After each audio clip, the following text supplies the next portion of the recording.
Personally, I feel really anxious without my cell phone simply because I don't have insurance on it, and it's just something that I naturally have with me at all times. So I'm not really sure how many hours I am on it because it kind of varies from day to day depending on how busy my schedule is, but probably just talking to people, like messaging and replying to all of my friends or just checking out to see what's new.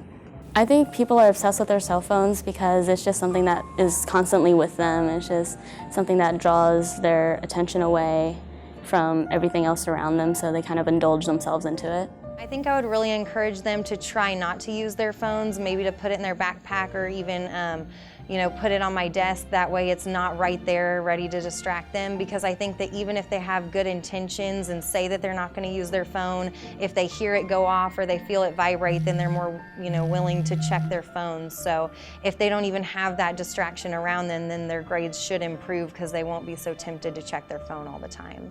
I think putting it in their pockets or just tucking it away so where they can't see it definitely helps keep your phone out of mind, kind of like the out of sight, out of mind kind of thing, because that's what helps me personally.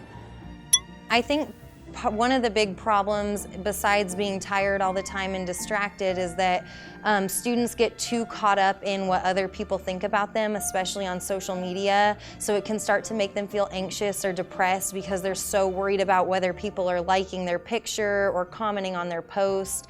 And so just really getting dragged into the negative stuff that they think their friends will do on social media, I would think that they really need to limit it during school hours or if they have a job, because that's just not professional. I think, unfortunately, a lot of times they may be used as a bad tool, right? Where it should be for communication or keeping in touch with friends and family. So as far as the internet bullying, sad. As far as creating the fake profiles and the stalking and all of the things that can happen, I do not agree with that. And so I think that we all, not just students and children, need to be aware of what's out there and how to correctly use the World Wide Web and just cell phones, period. So it's really just about learning how to balance and find that positive interaction between people face to face, not just worrying about what they think on their phones. I mainly use my cell phone for talking to friends and listening to music. During school, it's not really much of a distraction because I know my priorities and I know what I have to set first and what I don't. But when I'm at home, it's a lot more complicated because then I'm in my own personal space and I'm on it more often.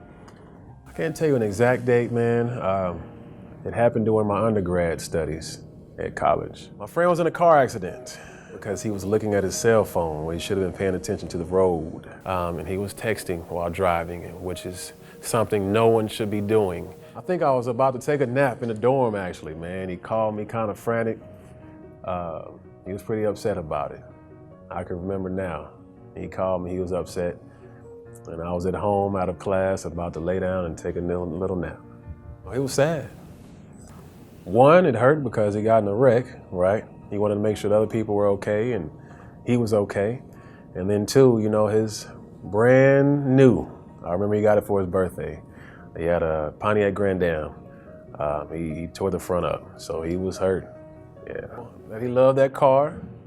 In actuality too, man, he rear-ended someone and other people, they took off. He saw the damage on their vehicle, but they took off.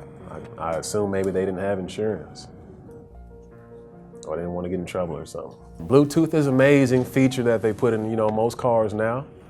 So I won't lie, I'll answer the phone, but as far as texting and looking down and being on social media, not at all. And in actuality, we shouldn't be on our phones, period. They should actually be off. So it can be a distraction. I've run into many students that like to be on their phone. They should be active learning, right? And so that's not ideal, but we do have things in place and consequences, unfortunately, when you choose to do so. Phones are bad. A lot of bad things happen with a lot of different items. It's a great tool to stay in communication with friends and family, man. Social media, if it's used correctly. Like you say, as time goes forward and technology progresses, I think more and new trends, unfortunately, may come about. With technology continuously improving and getting better, it's no telling what they will put inside of these phones, man. I think pretty soon a phone will be able to have all the options as a laptop. So I'm sure they will continue to plague society in a positive and unfortunately a negative way too.